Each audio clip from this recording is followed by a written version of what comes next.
Welcome to PodSpot, the podcast where we explore the transformative power of HubSpot with thought leaders and HubSpot experts. I'm Jon Pittham, founder of HubSpot consultancy Karman Digital, and today we're diving into the best of HubSpot betas 2024, and there's been plenty of them. So we're going to be unpacking this year's latest releases and updates from HubSpot that are transforming the way people use HubSpot within their business.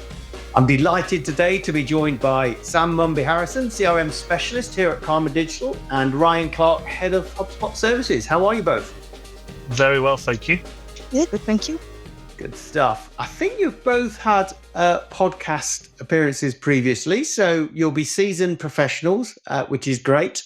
And we're kind of going to go through a bit about what's been going on with HubSpot this year, because it's been pretty relentless in terms of the updates and the betas that have been coming through. But we're going to try and pick through that and just pick out the ones that we think have made most difference, both to us as a business, but also particularly to our clients.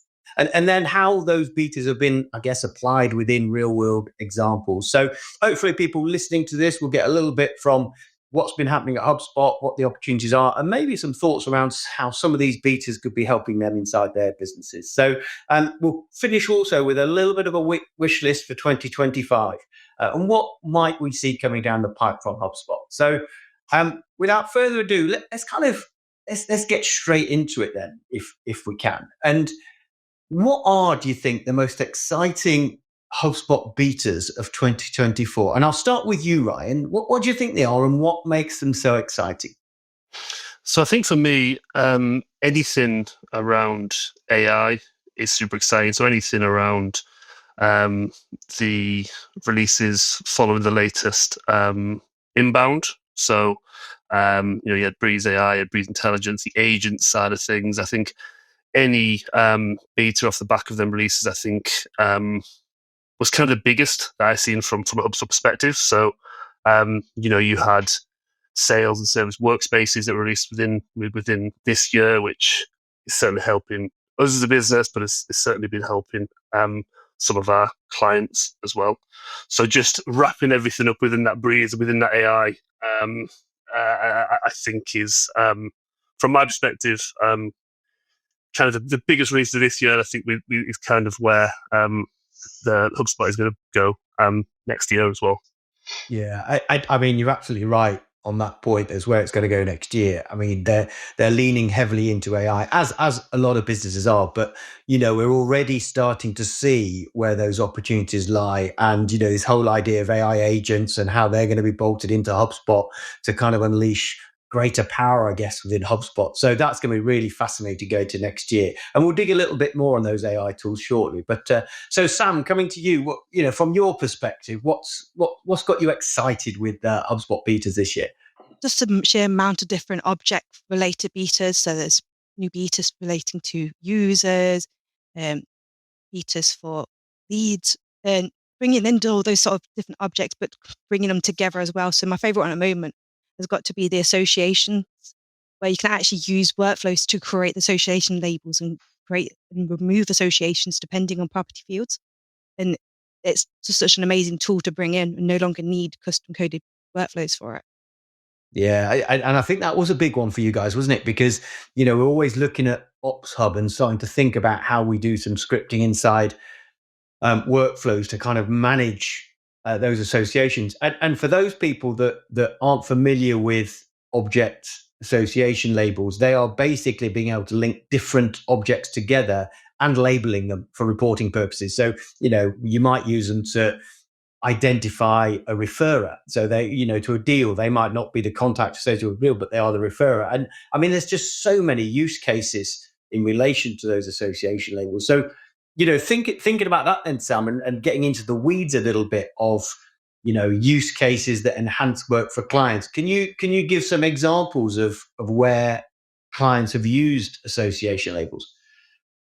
So we've had quite a few cases where we've got different companies all working within one sort of company. So like there are different branches and that.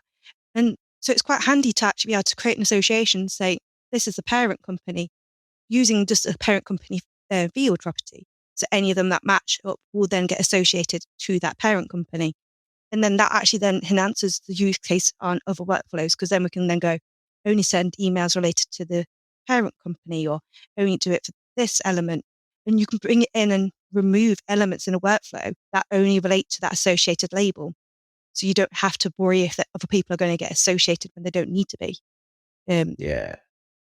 And actually, that reminds me of a recent case for us where we've got a client who build a lot of relationships with referrers, or they call them introducers, and they are labeled against deals so that they can run workflows to identify, outreach opportunities for their introducers when introducers are passing leads to them, so they can start to track deals and opportunity. They get much better at building out this is a professional services firm, but much better at building out the networking and the business development work with third parties. Yeah, nice. So association labels is right up there at the top of the list. I'm with that in workflows and actually being able to create association labels with workflows. Ryan, coming back to AI then, and thinking about, or any other feature, actually beta feature coming through this is enhanced work for clients. What would you pick out? Yeah, so you got the workspace that I mentioned. So the sales workspace is definitely helping sales teams for clients that we work with. HubSpot recently updated their lead scoring within the platform, so you get more kind of functionality in terms of how you can score leads within the system. You get access to a wider range of data points. There's kind of AI functionality built into lead scoring as well. So that's something that we've been using a lot for clients. So we actually had a client come to us where their leads were a little bit all over the place in terms of they didn't know where the leads were in the process. They didn't know how many hot leads they had, cold leads they had. They didn't know who owned the leads. So between marketing and sales, it was a little bit all over the place. So we actually used that lead scoring, or the updated lead scoring functionality, to be able to build out a bit more of a sophisticated scoring model for the client. So scoring data points, demographic data, interactive data, intent data, and then kind of AI sentiment information baked into that as well. So building out that score really helped us to be able to differentiate the leads for the client. And it actually meant that their marketing team was able to generate more leads for sales without actually increasing their output, because we essentially built out the score to run off the activity that they had previously been doing and are currently doing. So the output didn't actually increase, but the number of leads did. So that was that was nice to be able to use that new functionality from HubSpot to be able to really support a client. I mean, delivering stuff that means marketing can deliver more leads to sales. That's utopia, isn't it? I mean, that's a winner. That's the holy grail. Yeah. Sales might have still complained they weren't getting enough leads, but that's a separate conversation for another day. So but no, I mean that's really interesting, isn't it? Because how a lot of CRMs that we come across when clients come to us, there's a lot of data in there, and arguably the critical point is, how do you identify the opportunity that already sits within the CRM? And often, if we've got the data in there, it's often unstructured. But actually, something like lead scoring and advanced use cases now for lead scoring is actually, we're starting to create some low-hanging fruit for sales, which of course is great from the data that already sits there instead of having to do average. Yeah, 100%. So Sam, just coming back to you then in terms of some of the features in beta, and that I've read somewhere that there's like over 1,000 this year or something. That might be completely wrong, but I don't know how many you've seen, Sam, in terms of number of releases.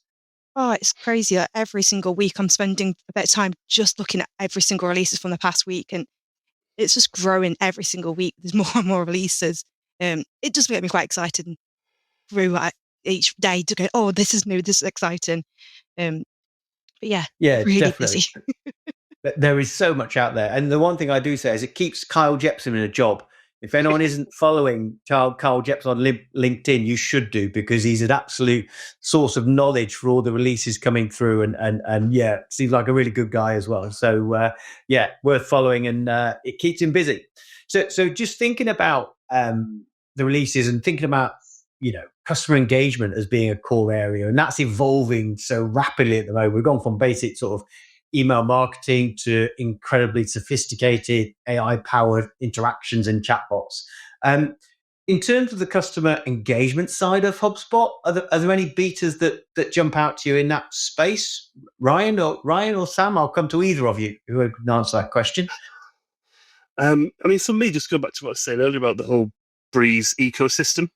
Giving users access to better data. So for Breeze Intelligence, being able to enrich customer data better, to then be able to use that information to improve the customer experience. But also from, I suppose, from a content creation perspective as well. With the whole Breeze AI side of things. So marketing teams being able to improve the quality and the quantity of their activity.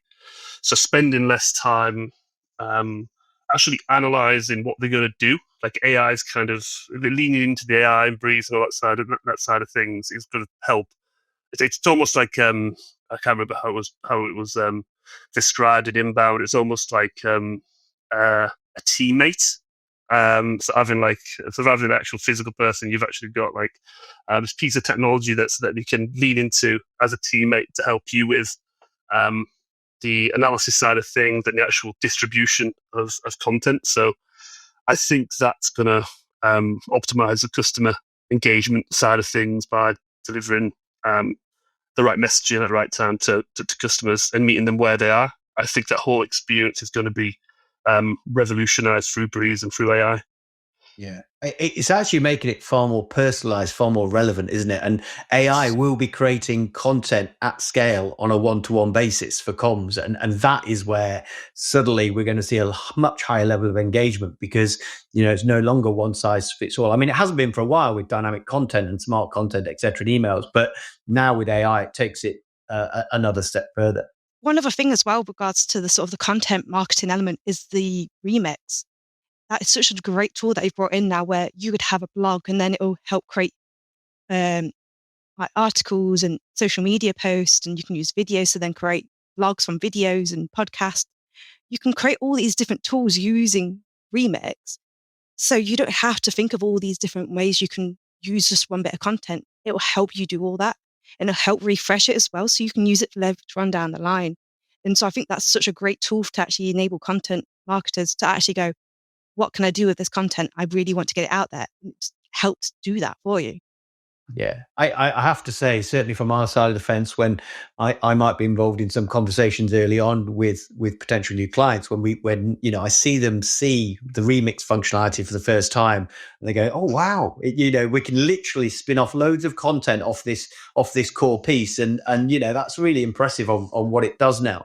And of course, that's just now going to get better. As everyone says, it's as bad as AI is going to be, and it's all just going to improve from here. So.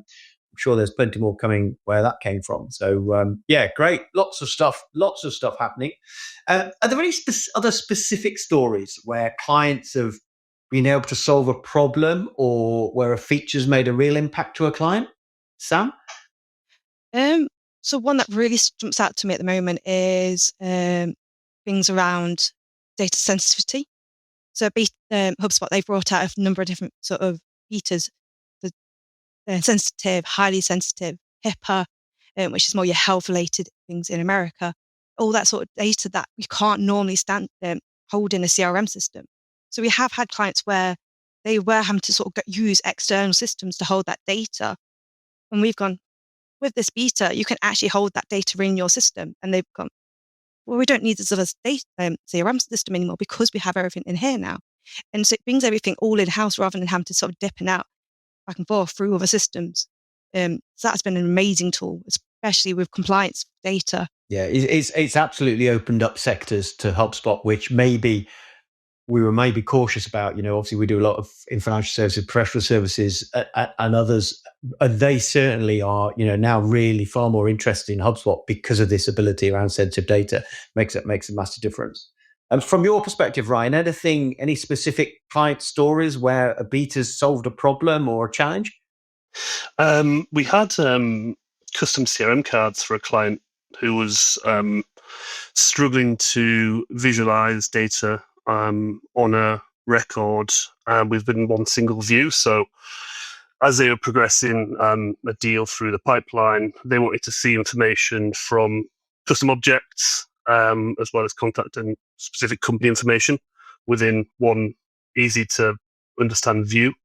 Previously, their sales team would have to click around HubSpot, going all to different objects, trying to find all this information. So we used a custom CRM card within the central panel of the deal record to really customize the information at each stage. So their salespeople just have to go into one section of the deal to be able to see all the info, and then we run workflow stuff off the back of that. So that's one that springs to mind in terms of something that was relatively straightforward to implement, but was a massive benefit to the client and saved their guys a lot of time when progressing deals through the pipeline. Yeah, and I think that leans into making HubSpot simple for people and presenting the data in a way that individual teams or users need to see that data. I think CRM cards is a great use case where you know that whole central view, if you like, in the middle of any record, just what's the data I need, and just having that on a tab right there without having to look at associations and whatever, just makes life so much easier. So definitely that one is high on my list. So in terms of what came through this year for sure.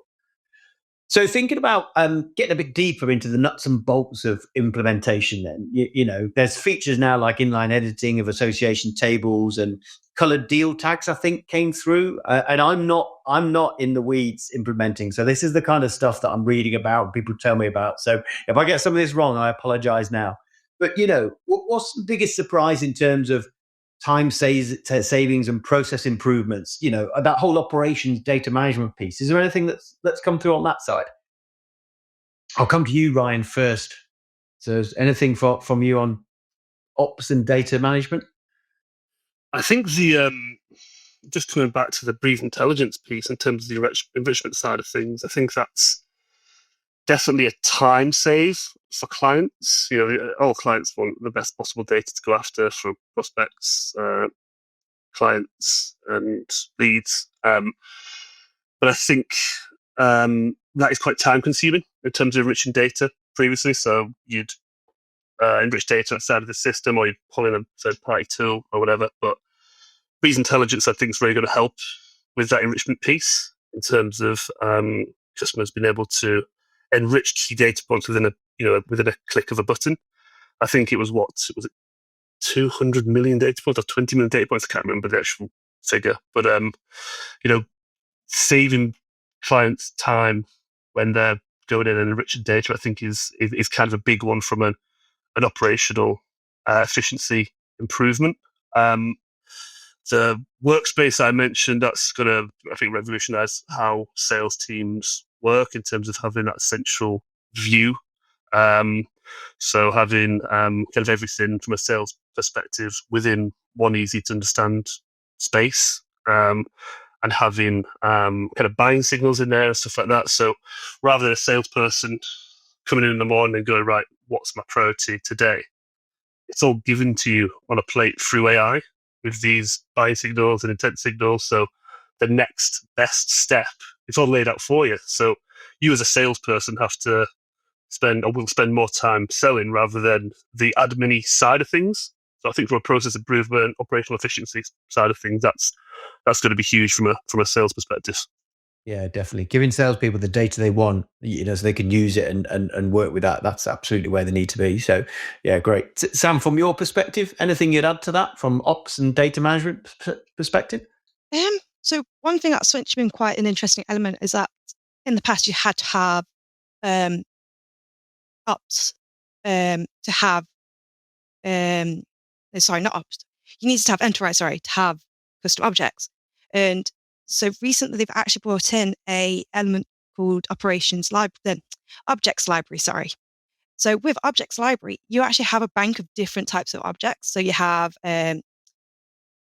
courses, you have appointments, you have I think there's like 4 or 5 different sort of objects you can just bring in, and you don't need to have an enterprise level account to have a custom object for that. So you can bring them in and make a simple adaptation to it and have a lot more accessibility to your system. And I think as well as that, at the moment, there's so many different things that they're doing with things with objects. Like I say, they're bringing in users as well and making that more of a sort of optimized feature. So you can now even have workflows based on users. So users joined your company, send them a welcome email. They've been with the company for a year, send them an anniversary email. There's all these different elements you can do, which I think actually make things a lot more like streamlined within the company itself. And it's a lot more engaging to users and to everyone else. Yeah, I think you're dead right. And actually, in fairness, users as an object isn't something I've spent a huge amount of time on. As I say, I'm not really hands-on inside the platform, but I can absolutely see that from an internal management of process, that becoming really powerful. The other one that I do know has been well received in the market is the new services object. So I believe that's one of these standard objects that you can now add, arguably as a custom object, if that's the right language to use.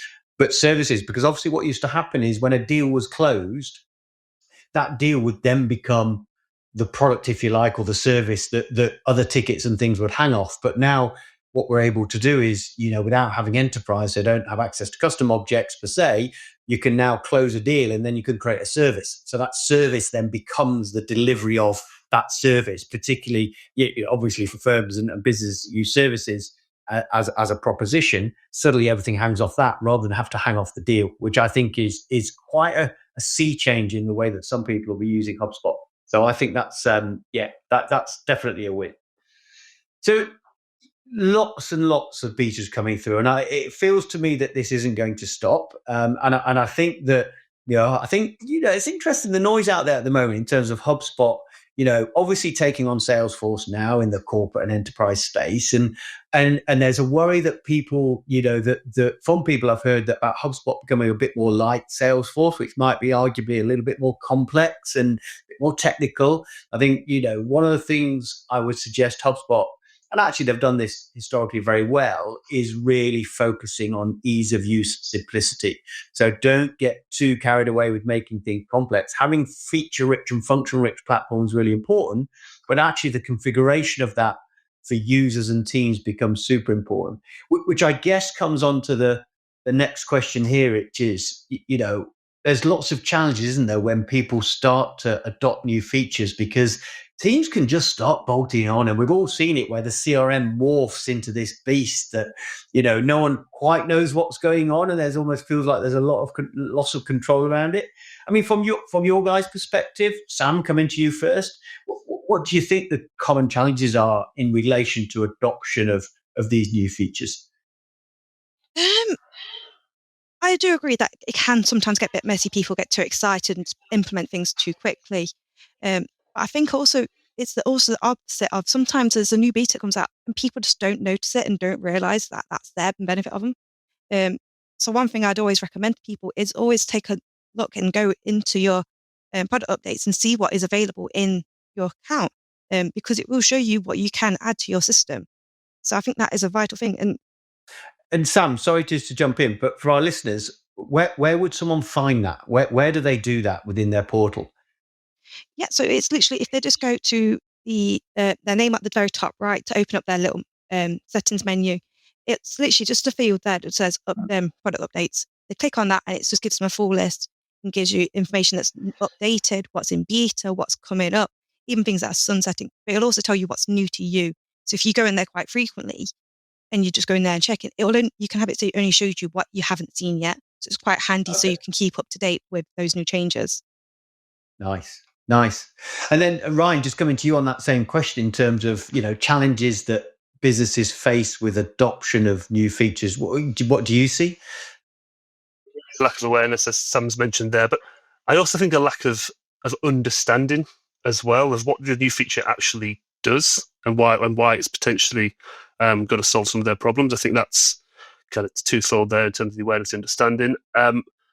Another one would be, I think, resistance to change. I think some clients potentially are sometimes stuck in kind of familiar ways of working with familiar processes, familiar tools. So I think there is sometimes a reluctancy to change with the new features and new betas that are released, because some of them can be quite disruptive. AI is going to be disruptive. So I think there is sometimes a reluctancy from a technology advancement perspective, because it is going to, the AI especially is going to revolutionize the world and the way of working, I think. One final one as well is just engagement as well. So if a new feature is released and a client takes it on, I think sometimes it gets a little bit lost because the new feature isn't fully explained, it isn't fully onboarded, the benefits aren't communicated. So the actual adoption by stakeholders in the business tends to fall off if it's not implemented in the right way. So yeah, that's probably 3 or 4 things there that I think, from my perspective, are kind of the biggest challenges. Yeah, and I guess that leads into a final question on this from me, which is, what are the best practices to get the most out of these tools? What should people be doing? You talked about engagement there, but Sam, from your perspective, what do you think businesses or individuals should be thinking about to get the most out of the tools? I think one thing is just getting everyone involved. So if there's a new update and you think it might be useful for someone, speak to them, let them know of this update, because they might say, no, it's not for me. Or they go, this is amazing. This is exactly what I needed. And I think other element as well is like, if you haven't really got anyone you can ask that sort of question to, feel free to go out to the community, go speak to a consultancy, or even go to the HubSpot community. It's like, I've recently become a community champion. It's like people ask questions on there, and there's so many people on there that'll be like, well, actually, have you looked at this? Or this doesn't actually quite work right now, so we'll take it back to HubSpot. There's quite a few different ways to sort of explore what you can and can't do with the new betas. And I think it's just a thing of being open and actually asking people. Don't be afraid just not to know. I think that's a really great point, Sam. And the community out there is really active for HubSpot, and even just throwing out a question to say, oh, I've just seen this new beta. How are other people using it? We're a manufacturing company, or we're a financial services business, or whatever, and just seeing what comes back so they can open up opportunity. So I think that's a really good point. I would wholeheartedly encourage people to join the HubSpot communities to build knowledge. There's so much out there, and it's such a collaborative community as well. I think it's really helpful for people on a number of levels. Ryan, anything you would add to that in terms of best practice for getting the most out of the tools? Yeah, I'd just define some clear objectives around what you're actually trying to do with the new functionality. So is there like a target or some KPI or some trial you can run for the new and improved functionality? Because you want to have something to measure it against, rather than just implementing something and just kind of releasing it and not having a clear plan around it. I think having something measurable to dictate whether it's successful or not successful, I think that's really important. I think getting people involved early as well is important for the survival, for lack of a better word, of new functionality. So rather than just telling somebody about the functionality, the benefits, actually having stakeholders, going in and interacting with the new functionality so they can get a feel for it. I found personally that's a really nice addition. You do training on a new functionality, but then you'd have people go in and actually have a play around. I think that's a good way of bringing people on that journey with you, but also it improves the adoption of the functionality because people feel a part of it rather than just being told, "Oh, this is new." Kind of off you go. You kind of bringing people on that process, on that journey with you. Yeah, no, 100% agree with that. I think the other thing that I would just add to that is this idea of having subject matter experts for HubSpot, and actually maybe even different hubs. Of course, every organization is different, and large organizations are going to have a CRM administrator. They're going to have people dedicated to this. Others aren't going to have that. But then, subject matter experts, whether that's within certain teams, sales teams, ops teams, marketing teams, etc. So there's someone who can be a conduit of learning for others in the team and adoption, almost, role model type behavior, role model in terms of use of the platform. I think that really becomes important. And I think that thinking that through, dependent on the size of the organization, becomes really important. I think if all the knowledge sits with one person, a CRM administrator, and responsibility isn't given to others across multiple teams, then I think that becomes really risky in terms of adoption of new tools, because actually you want to be close to the people that are actually using the tools. So having subject matter experts within those teams to give feedback on tool usage, et cetera, I think is really important. So yeah, so I guess, just thinking about then stargazing for a minute. Stargazing, think about next year, bearing in mind it's been pretty relentless this year. My guess it's going to be pretty relentless next year. Obviously with a bias probably towards AI.